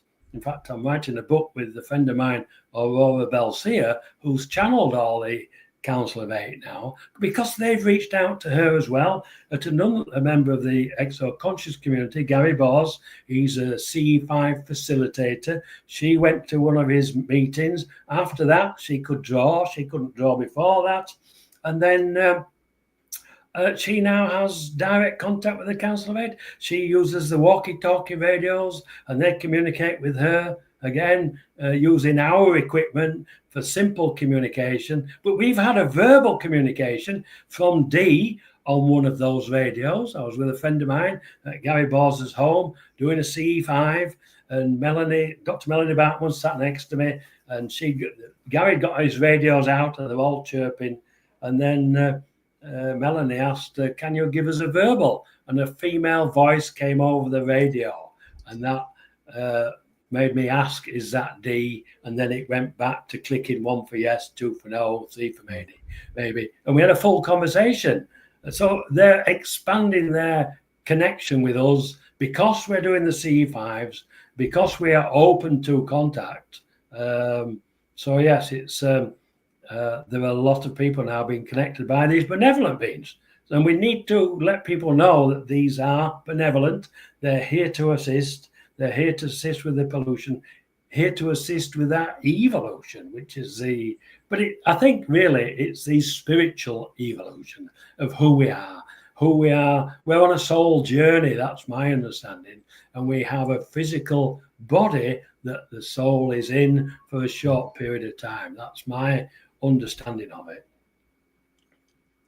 Now, Kevin, tell us, I do not know, and Jim probably knows, but you was talking about the council members of 8, correct? Yeah. Now, who are the Council of 8? Right. Well, my understanding is they represent, as they said, a quadrant of this galaxy of the different species that are in there. And the Council of 8 is one of many councils who belong to the Galactic Federation, who rule over these councils, who rule over the what the other species are doing, how they're interacting with others. A bit like our Congress, our UN, our governmental bodies. It's the same, but on a galactic level, really. Okay. All right. Thank you. Interesting. we're getting into the extraneous period of our podcast where we just ask random things. What do you know about reptilian species? I know you've had a lot of contact with a lot of different beings. Have you ever encountered any reptilians, and what are your thoughts on if you have had any encounters with the reptilian beings? I've only had one encounter with a reptilian, and it's quite interesting. I was traveling outside of the body. I wasn't on the astral plane. I was just going in our solar system because I like to go and look at the planets. I like to go and look at the different rings around the different planets, and they're just nice to see, all the colours and everything. And I'm on my way back, and I materialise in the cockpit of a small craft. And this craft is being piloted by two small greys. They both looked round at me and said telepathically to one another, "What's he doing here?" I realised I shouldn't be there. I apologised and I left. I went back into my body. I woke up. When I woke up, there was a tall grey being stood there, and he warned me. He felt like a military type or policeman type. He said I was not to interfere. I shouldn't be there. Don't do it again, like that sort of warning. He left, and then a reptilian appeared. He didn't speak to me, but he was there because he wanted to know how a mere human could travel outside of the physical realm, how he could bilocate into the cockpit of a craft and understand telepathic communication. He didn't like the human species. He didn't like me. He didn't say anything, but I got all that information from him, and then he left. But I have a friend who had met a reptilian, and he cured her of a very serious disease. So there are, again, the good and the bad, the benevolent ones of the. That's the only ever contact I've had of. But I've had contact with the Penty. Have you heard of the Penty? No. Okay, they're I saw a talk by a lady. How do you say that word again? What is it? Pented or how do you spell that? Spell it capital P and then apostrophe NTI. Penty. Oh. And the expert, there's a couple of experts on them. I hadn't heard of them before, but I listened to a talk by Susan Walker. She was talking about the Penty. Very interesting. They have an underground base here somewhere, I think in California, somewhere over there. She's had lifelong contact with them. So I thought, I'll see if I can reach out to these Penty. So I reached out. I met with two, and I spoke with them telepathically. And again, I see their faces, I see their location, and I get the emotions as well within the communication. And then I went on to Susan Walker's website, and she's got sketches of all the Penty that she knows with the names. And the first two, I forget the names now, were the two that I'd spoken to. I thought that's just fascinating. Confirmation for me again. And then a few weeks, last year it was sometime, they came and visited me, did the Penty, and said that they were supporting the reveal globally of our star family's presence. If I need any assistance from them, don't hesitate to help out and reach out to them. And I've also had a group of 7 greys come into my home one evening. My dogs woke me up barking about 3 o'clock in the morning. And I live out in the country on 5 acres. So I turned all the outside lights on to frighten anybody off. I went outside with my dogs, and there were 7 greys walking across my front paddock. I turned around, went back into the house, and sat there. I didn't know what to do. The door opened slowly. These 7 greys came in. They all sat down on my sofas. I had 2 3-seaters and a 2-seater then, so I had 8 seats. Were these tall greys or short greys? These were tall greys, and we had a meeting. They allowed me the memory of the meeting, but not what was discussed. But what I suspect is they are seeking out the people who have the telepathic abilities, who are not frightened by these different species, and they may have been. I still don't know who they are, but clearly they were here and they came and had a discussion with me. So they might turn up a bit later on, because if we are working towards the reveal, then we will need the help not only of our governments to help do that, but we'll need the help of our extraterrestrials who are here on our planet as we speak. So so it's interesting that we are reaching out to others. But check out the Penty, fascinating beings, very fascinating. What did you learn about them, and what did they look like? They look like small greys, but they're not. You can see they're a different species. They're very benevolent. They like the human race, although they don't interact with us. But I've met 2 people now that they do interact with, who've had lifelong contact with them. And again, I suspect that the higher conscious beings are reaching out to individuals in different areas. So we're again raising that collective consciousness. I'm sure you will go and check out now Susan Walker's story. You'll check out the Penty and then realize that there are other beings here that are here to assist and help with the reveal. So yeah. And the more we talk about it, the more it becomes normal to talk about it. Right. So what's the holdup with the reveal? I'll just quickly give you my sort of overview. I mean, to me, it seems like, well, what we know from abductees, and because we focus largely on abductions, many abductees have been told that the main reason that they can't reveal themselves is that the bulk of humanity is still in this kind of mind frame where they would fear extraterrestrials, and it would, presenting themselves, suddenly would backfire essentially, and it wouldn't be the correct result. So is the whole thing about spreading awareness that they're not all negative, that they're probably, do you feel that they're mostly benevolent, or what's your thoughts on what's holding up the reveal? And I think you've covered most of the points there, Jim. Most of humanity would be frightened, I think, even at this stage of the game. I know a good friend of mine, Costa McCreese, he has etletstalk.com, and they have over 1 million people now reaching out using CE5 on a regular basis. So we are reaching out to them. They are aware of that, and they are doing their part in reaching out. They told me that they've reached out to our governments in the past, but our governments are not ready yet to disclose that the extraterrestrials are here. So now they're changing tack, and they're going to, the reveal will come from a request from the citizens of Earth to reveal themselves. So that's where we're heading once we get that, again, that collective consciousness, making people aware of C5 groups, what they do, how much contact do they have, how they're reaching out through all the different groups, the spiritual groups, the exo-conscious community. I think we're the only community that has direct contact with a particular council, which is a member of the Galactic Federation.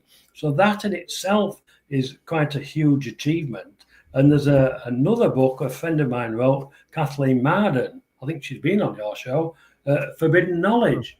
And Kathleen wrote that book. And in there are over 100 questions that we asked the Council of Eight, and the answers are in this book.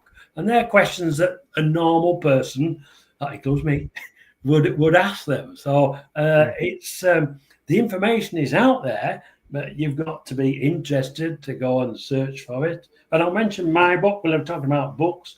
I wrote some of the things we've spoken about today: spiritual consciousness, a personal journey.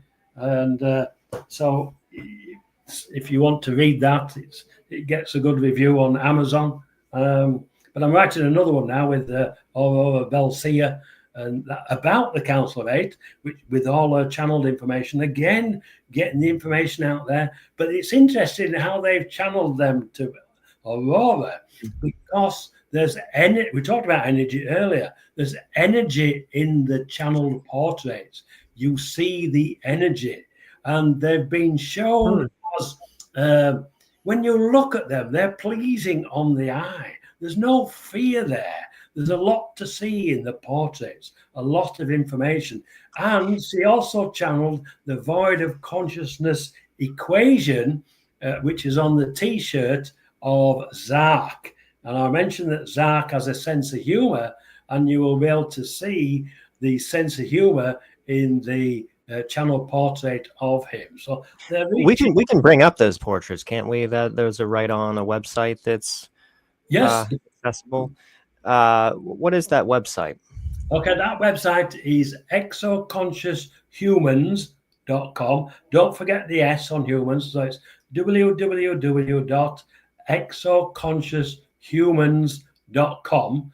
And then from there, go to gallery and then click on Aurora's name. And there'll be all the paintings she's done with a narrative of how she channeled the information. And bearing in mind, she can only draw stick figures. She's a retired maths teacher, is Aurora, but clearly they've reached out to her with this information to expand our collective consciousness. And if you want to see a channel I did with Ra, and you'll see the energy, if you go onto that website, go onto their YouTube channel, then click on videos and scroll down, there's a video of me channeling to the exo-conscious community, which was requested by Ra.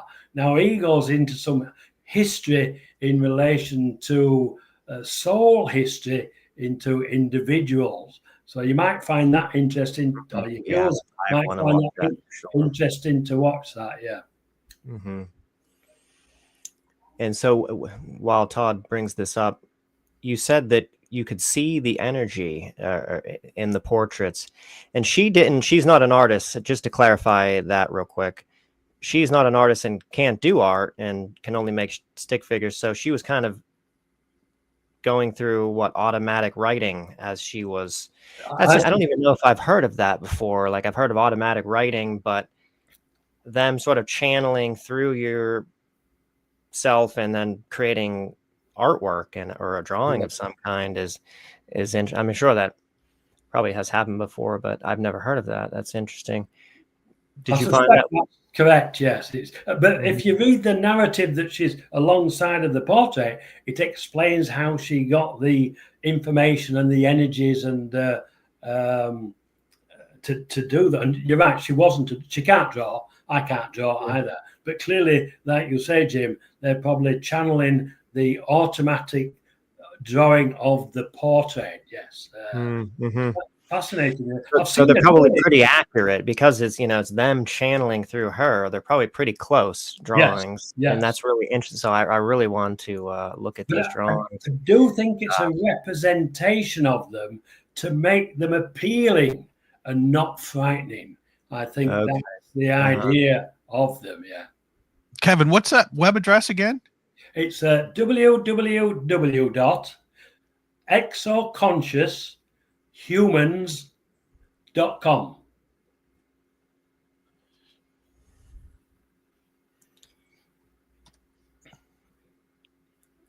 Yeah, we love drawings on the show. And we're kind of, not that it's extremely important, but I'm just curious. I want to know, what they look like and everything,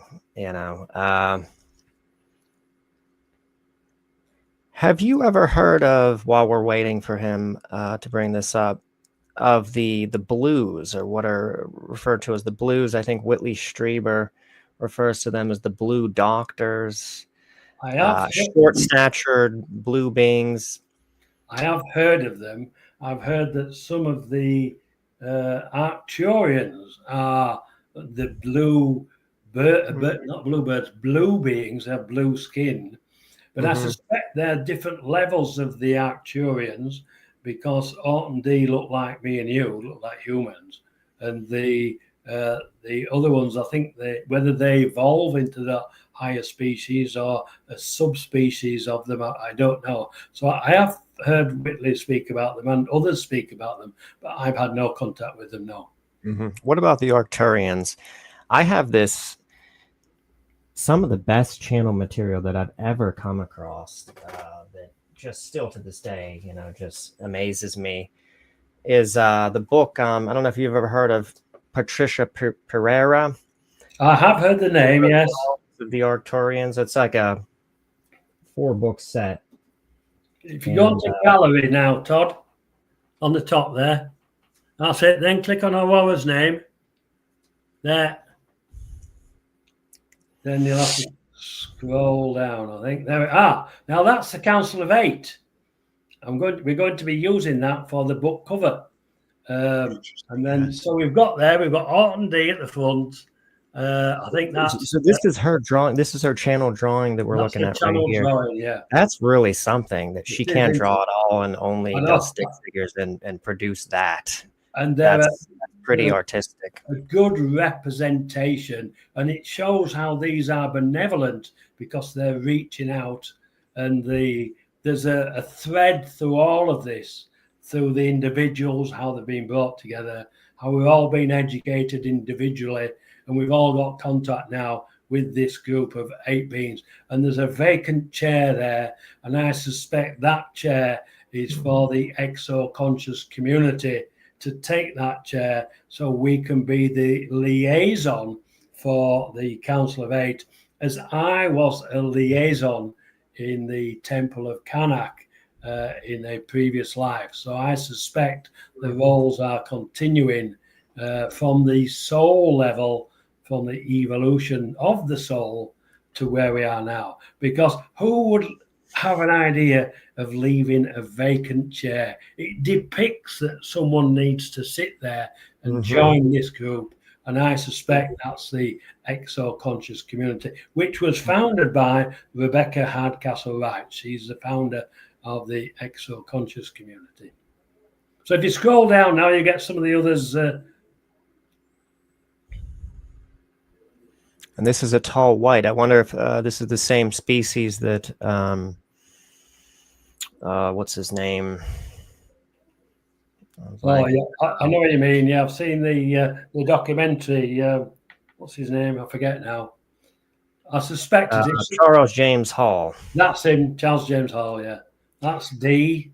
Sorry, Ort. And then obviously you can't read the narrative there, but anybody can go on the website and have a look at them. And is that close to what you remember or what you see, D? He was very attractive. That's probably more chiseled than he was, but a good representation of the fact that he had energy. The colours perfect. The collars was good. The raised collar on the jumpsuit. Yeah, a good representation, yes. Mm-hmm.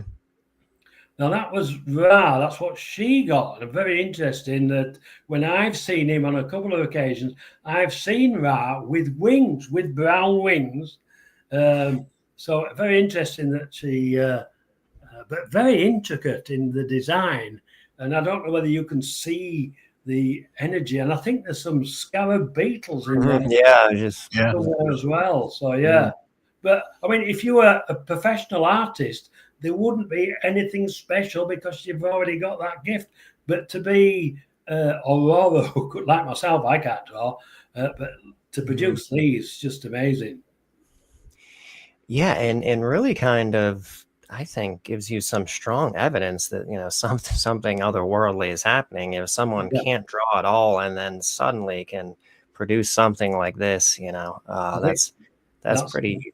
That's D, is that with the deep blue eyes, and again representative. And there's the planets in the background. I haven't found out which system that is yet. I don't know. It's the so or and D are Arcturians. They're Arcturians, fifth dimensional, and they tell me they are guides and teachers. That's what they do. That's their profession. That's what they do. And the fact that they've reached out to Rebecca Renfro, they're reaching out to others in the exo-conscious community. Nick Pestera, he's had contact with them. This is the Bluebird type being. Anna, very empathic. So is this the same species that, I don't know if you know, Corey Good, who speaks of the blue avians? I suspect it is. I don't know. I can't say for certain. But the way that Aurora's drawn her is very, very good. Very tight blue feathers. Very small. You could hardly identify that they were feathers. But the beak she's got spot on, because I think I've seen other drawings of them, and they have like a duck beak. Well, this is her beak was a bit smaller. But yeah, again, Hmm. you can see the energy in the. Now, this is the next one. This is a funny one. Is this? This is Zark. Now, he's a mathematician and engineer. He has the sense of humor. And she asked him to put this baseball cap on and the windmill on top, and the light bulbs come on. It's all energy there. But what's interesting, if you just scroll up a little bit, you can see the void of consciousness equation on his T-shirt. Yeah. Okay. And they gave us that. He's a tall gray. Is he a gray? He's a small grey, yes. He's from the Gray. Pleiades system. He has 3 offspring, and he had some family troubles a while back, and he had to go back home to sort out the family. So they have families like we do. They have jobs. They're part of their collective. Now, this one is interesting. That's Tag. But if you notice the colours in here that she's used, they're all the rainbow colours. And when they turn up at my property, a rainbow very often appears first, and then I get messages, or the craft appears. And although I pointed out the rainbow colours, she hadn't noticed that, but then she checked it. And again, that just shows wisdom, but a friendly face. Fantastic drawings, fantastic. Anyway, we're going to publish them in a book. So, and a bit different, I'll just note then the typical gray is described, where there's not much nose at all. No. Typical grays, people that are abducted by the grays, describe them as the eyes being so large that they take up pretty much a large part of the forehead. And these eyes are quite a bit smaller. Yeah. And yeah, and this is the mantis being. Yes, Chica. And what did you say? I meant to ask you, Kevin. You said that you found something perturbing in your initial encounter. Yes. Well, only because he was like a big mantis being. Oh, okay. So it's like a big insect. Yeah, that was all really. Right.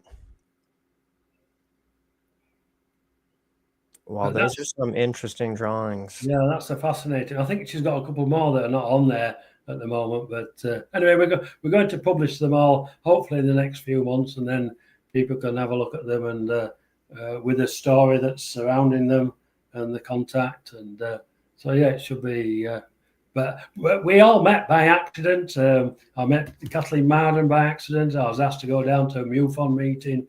We've all been guided towards the end result, which hopefully will be the reveal while they're talking to us, communicating with us, giving us information, giving us scientific information. It'd be interesting if someone can decipher the equation in here for space-time dimensions, for the frequencies of space-time dimensions. That in itself is just amazing, really. So. Mm-hmm. Well, I just have one more thing to say. I promise you we wouldn't go over 2 hours, so I'll make this quick. So I had an odd synchronicity that I think relates to Orton D. On the day that I researched you and heard about Orton D, but beforehand, before I heard you say that, I take care of IDD individuals, and one of them was watching. I was Jumanji, and Robin Williams was on the screen, and he started saying Mork and Mindy, Mork and Mindy, and I didn't think anything of that at the time. I was, he's remembering, more Robin Williams and Mork and Mindy, that TV show, and then I shortly afterward watched your one of your interviews, I think with Alfred Lebermont Weber, where you talked about Orton D. And then later on, I realized, wow, that's weird, because Mork and Mindy kind of stuck in my head, and I was kind of just subsequent to that, kind of just as we do, with our thoughts, just entertaining them, and they just it was just coming into my mind, about Mork and Mindy, and then I thought, Orton D, that's such a close analog to Mork and Mindy that I thought, that can't be coincidental that, he was saying that right prior to me learning from you about Orton D. He was saying Mork and Mindy. And that's just so close. I mean, the D in Mindy, and then Ort, I know it's O-R-T and not O-R-K, but very, just very similar. very Yeah, it is. yeah.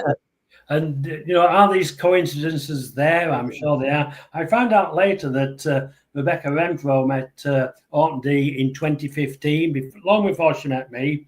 And if you speak to Aurora at any time, she met Orton D before she met me in 2015. So they were having contact with them before I met them. And same with Dr. Karen McLeod from the Exo Conscious community. She was getting the same downloads before I'd even met her. She heard me talking about it, and it then transpired she knew Rebecca Hardcastle Wright. She became a member. We've become friends, and we've got this group of us now who are being reached out to by this Council of Eight. It's a huge story coming together. So yeah, and let me mention that Ray's book, A Greater Reality. You can get a downloaded free copy of all 5 books in a PDF for free on www.agreaterreality.com. So anybody that's listening, they want to get 5 copies, 800 pages a copy. They're not thin books, they're quite thick. And which one do you have a chapter in? Volume 5 I'm in. And but yeah, so we can all read those for free if you're interested. I mean, they're a bit big, but I've read about 3 chapters in this one so far. I'm working my way through it. So, but nice that information is out there. Yeah, absolutely. Yeah, and I plan to get to those myself at some point. And I think all of his books, I think he'll send you a digital copy if you just email him, even the ones that might not be on that website. He told us that when we interviewed him last.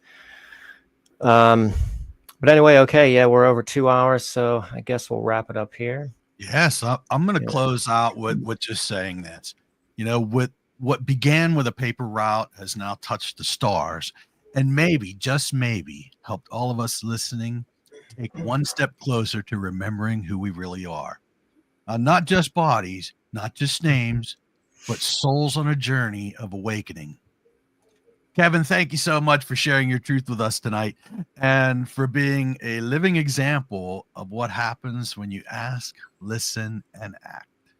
Well, thank you. Thank you both very much. I've enjoyed chatting. It's been unusual. You've had some great questions for me, so I enjoyed it. And hopefully, perhaps we could have me and have us back when Aurora and I publish our book, and we can continue the discussion further. Absolutely. That would be fantastic. Well, thanks again. I do appreciate it. I really do. Yes, thank you so much. And thank everybody for joining in and listening. And we hope to see you on the next episode of Paranomaly Beyond Disclosure. Thanks, everyone.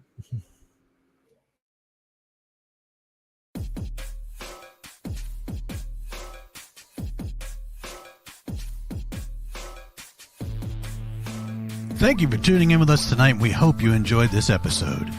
Please be sure to like, subscribe, and follow to receive notifications when new content is made available.